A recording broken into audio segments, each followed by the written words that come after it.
Welcome, Sumukhi, to the Indian Sun. You are a trailblazing comedian, actor, writer, showrunner who has redefined Indian comedy with your fearlessness and unfiltered storytelling. And now you're making Australian debut at the Melbourne International Comedy Festival with Homonal. Is that how you pronounce it? Homonal? What Yep. excites you about bringing your comedy to a new audience? Uh, First of all, thank you so much for having me on the interview.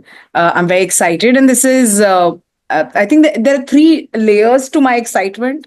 First things first, I'm coming to Melbourne International Comedy Festival, which is a huge deal for a comedian. And I think when I started out comedy, I wouldn't have even imagined. I wouldn't even know that something as prestigious as this exists, and to be part of something like that is it. All it already makes you feel like you've reached a certain stage in your skill and they want you to elevate yourself accordingly. Secondly, new audiences always are the good thing and the bad. It's the boon and the bane of having a new audience is that you especially Indian comedians, we're so comfortable now with the audience that we have here and huge numbers, such good numbers to perform to. Suddenly new audiences makes you feel like you're doing this for the first time again. It's Hmm. almost like you feel like a virgin for the very first time. It's very that. So I'm equally nervous. Like the feeling of nervousness to perform for a new audience just makes you recheck your material. Something you've been doing for so long, you end up just checking it again to be like, okay, what is that? Hmm. And third is that I've never been to Australia, Hmm. and I've never been to any of the two cities that I've been. I'm going to perform, Melbourne or Sydney. Hmm. The only thing I know about Melbourne and Sydney or Australia is cricket. Because of my brothers. My brothers love cricket, so I need to know cricket. So You'll it's feel, I think you'll feel very much at home. There are lots of Indians now in both the cities. Oh, okay. If the Indians come for my show, yeah, then I'm very feeling. If they decide to skip my show, then I'll be like, oh my God, this is very sad. Are there any aspects of Australian culture or humor that you are curious to explore or engage with? Everything about Australian humor, right? Because the Mm, only exposure that I have to Australia, I'm personally speaking, mm, is of course, as I mentioned, cricket. Like Melbourne Cricket Ground is. In fact, from the time I've told my father and my brothers that I'm going to Melbourne, they mm, don't care about the fact that I'm performing. They just care about, are you going to MCG? Are you going to be doing something there? Are you going mm. for a tour? So that, of course, is something I know. I have a few friends there who, what I really like is that they definitely get sarcasm. So I was like, okay, cool. So that way, I'm good. They definitely get passive aggression. I said, okay, cool. So two good points. So I really just I hope that could my I could probably, sorry, I cut you. I could probably give you a tip. please. This is an oft repeated jokes amongst Indians, come here for the first time because Australians have a certain accent and they never say day, they say die. I mean, something like that. So somebody was asked, how are you to die? And the person replied, I've not come here to die. Anyway, Love it. go on, All go of on. it. What were you saying? Love it. No, I think that's what it is. And the bad attempt of doing a Australian accent. So I Hmm. can't wait to really. The one thing I've realized is I'm not there to impress the Australian audience. I'm there to make sure they're disappointed with me. So if it starts like that, then they're like, oh, not bad. She's Yeah, pretty good. That's yeah. how it's going. Okay, let's talk about the show now, Hormonal. I mean, this show explores modern independence, romance, and breaking tradition. How much of it is it drawn from personal experiences, and what inspired you to create it? First half of the question, it's fully personal. I mean, Yeah. I think the way I do stand up is I'd like to do the observations, keeping myself as the butt of the jokes, Hmm. and keeping the storytelling very personal. I know it can seem like it's indulgent, but the Hmm. generic observation is explored using a personal story. Hmm. Also, what I love is that people would can either relate to me secretly because Hmm. I know that my decisions and the things that I do are Hmm. not very they're not very smart, whatever I end up doing. They're really the worst decisions ever. So either you relate to me secretly, or you'll feel like you'll feel protective towards me. That, oh, Smokey, let us help you. You shouldn't live your life like that. So that's pretty much the feeling that you get with hormonal. So it's really is personally, sort of drawn. The inspiration behind it, there were three chunks, honestly. During COVID, I wanted to explore the thought of I started dating again after 30, which may not be a major age for the cultures But west still, yeah. in the West, because it seems like 30 is the beginning of things. But in India, 30 is pretty much an end for a lot of women. And I dated someone for good 10 years and I ended up dating again. So Mhm. the thought I had there was, I don't know how to date. No one taught me that. It's just now suddenly the shows that we watch and the exposure of dating is really high. So I'm like, oh, okay, so you need to do that. I'm like, Mm. but nobody taught me how to do it, because dating as a culture is very unique and new, right? Even now in India, we're not doing it very well. We're quite Mm. sloppy at our dating. So it's a really deep down, I'm a conservative Indian girl who's attempting to be, when they say the modern independent Indian girl, I'm really trying to be that. So it's Okay. me You're failing at that while, evolving. You're yeah. evolving. Exactly. That was the first segment. And secondly, my hormonal imbalance has been actually not only something that's upwards in 30. I realized I started taking care of myself more when I Mm. turned 30. And Mm. in that process, I realized that my hormones they've had a separate, emotional arc, and I never knew about it. I didn't even know I had so many.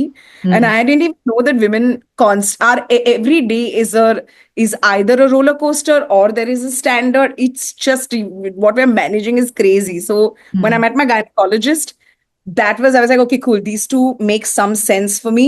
Mm. And overall, I think the decision that I've taken of dating, working, or whatever that I'm doing, or investing in myself, has led to Indra thinking that maybe I'm meant to be alone. And that thought always seems like a failure for a lot of women here, at least, that, or you're gonna end up, Yeah. dying alone for I women mean, seems like, the Indian standard is that, if you're successful, but if you've not met a life partner, then that's a personal yeah. failure, No, I isn't feel it? like I always thought this is an Indian thought. Then I performed in Edinburgh, and I'm like, Yeah. okay, cool. Why are the Irish people also relating to this? So I was like, okay, so Irish women are also going through this. Scottish women are also going through this. So Mm. I think these are the three layers that I'm exploring. One is just failing at dating at 30, Yeah. as a conservative Indian girl. Mm. Secondly, the hormonal roller coaster, and third, that okay, cool. What's the plan now? If I Mm. die alone, am I going to be ashamed about it, or am I gonna make it cool? I don't know. I think you shouldn't be so pessimistic. People even get married at 70 or even date even at that time. But that's not the thing. The point is not the marriage. The point is, Finding someone to date. Yeah. yeah, the point is that I've invested the most in myself. I would Yeah. I would like to date and find a partner for not for the reason that I'm lonely, Yeah. but for the reason that I want to be lonely with someone together. You know what I mean? Like Yeah. it shouldn't be the wrong reason why I end up with someone that, oh, I don't have anyone, might as well, because this Yeah. is a checklist. Yeah. I'd rather have like so, and that is so easy to say, Yeah. but after the day ends, you go back to what's been taught to you. So yeah. Yeah. Anyway, I'll come to different aspects of your, career. I mean, sorry, not career, but your genre, your comedy. But before that, I know you were a chef and you wore different hats. But what made you decide to become a comedian? Why it was very by chance, Indra. I was working at a food laboratory at that Hmm. time, Hmm. called Two Freinland. It's a German-based certification company, Hmm. and I used to also run a bakery at that time called Sweet Cheeks. I used to bake Hmm. cheesecakes, Hmm. and then there was some time in the evening, and I love to fill my time up with as Hmm. much as I can. So then there was I thought I'll get back to theater, because I did theater briefly in Chennai where I Hmm. studied in Hmm. India. And I thought, okay, cool, I'll go for this play. I thought there was an audition for a play called The Improv. So I Hmm. went an audition, and I judged them heavily, because improv is they give you a word and you have to come up with a scene, right? And I thought, oh, theater people are just not even writing dialogues now. That's crazy. Hmm. But then turned out it was an improvisational comedy show, Hmm. and I did well. So I'm like, okay, cool, I'll do it, I guess. And I did it for a year until I think one day, it was 14th June 2014, if I'm not mistaken. Yeah, was one of my good shows on stage where I really broke out. And then I realized, okay, cool, I think I need to give this a try. So till then, I was doing everything. I was doing my job and I was doing it. I think 2016, I quit my job to move to Mumbai to pursue this. So Full there was no time. real inspiration. I'm very that way. I think I still am that it's a very impulse driven thing. I'm like, Hmm. okay, cool, let's do it. I believe that I think I had to go through those jobs to arrive here. Do you also make good money? I hope. I mean, yes and no is what I'd like to say, because I think I'm making decent money, but I'm also investing a lot in the company that I have, Motormouth, which is mainly to write stories, movies and shows. Mm. And writers don't get paid very well, and even if they get paid, the cash flow is terrible. So I'm really, whatever money I'm making, I'm really trying to build that legacy for myself. So I want to say yes, but I'm also not making the wisest decisions of That's all being right. It'll sick. pay off. Don't worry. I get the Also. sense. All right. Now, you openly discuss women's issues on stage, something that isn't always easy in India. And how do you navigate that space, and what reactions have surprised you the most? I I I have taken this decision. I remember. So there's a show of mine called Pushpavalli, which is on Amazon Prime, Hmm. and I remember when we wrote it, we were writing about a female stalker. This is a girl who moves cities, and she ends up liking a boy and ends up inadvertently stalking him. Hmm. She's clearly a very negative character, and I remember in that writers' room, I realized a tone of a voice of mine is that I want to state it. I don't think women should be given the baggage of responsibility, of direction, of morality. And that's, I think, equal. Not that they shouldn't. I think every citizen needs to. But that baggage also has to fall on men who actually need to spearhead. So, which is why I wrote a negative character where I'm like, no, she's going to stalk you. Hmm. She's not the ideal girl. What are you going to do about it? So, I think that instinct of rebellion really helps me drive. So, even with hormonal, I'm not your ideal girl. I'm not your ideal girlfriend. I'm not your ideal wife. I'm pretty all over the place. But this is how it is. And women of all, types and nature and everything exist. There is no ideal woman. Hmm. Like, every woman has a page of hers, has a character of hers, has a voice of hers. And that's on the base is very clear for me, regardless. So every piece of art that I explore, I like to retain that. In terms of women issues, I feel like the easiest way to speak it is to actually not take a stand. Personally, I have, of course, multiple stands on it. But if I don't take a stand and really narrate it exactly as it is, that's when the opinions start driving, where people are like, oh, I don't know if I'm for this or against it. There's a conversation about it. And laughter just really helps because if Hmm. you them laugh, my favorite way of making people laugh is to make them laugh and then they realize, should we have laughed? I don't think that was a good idea.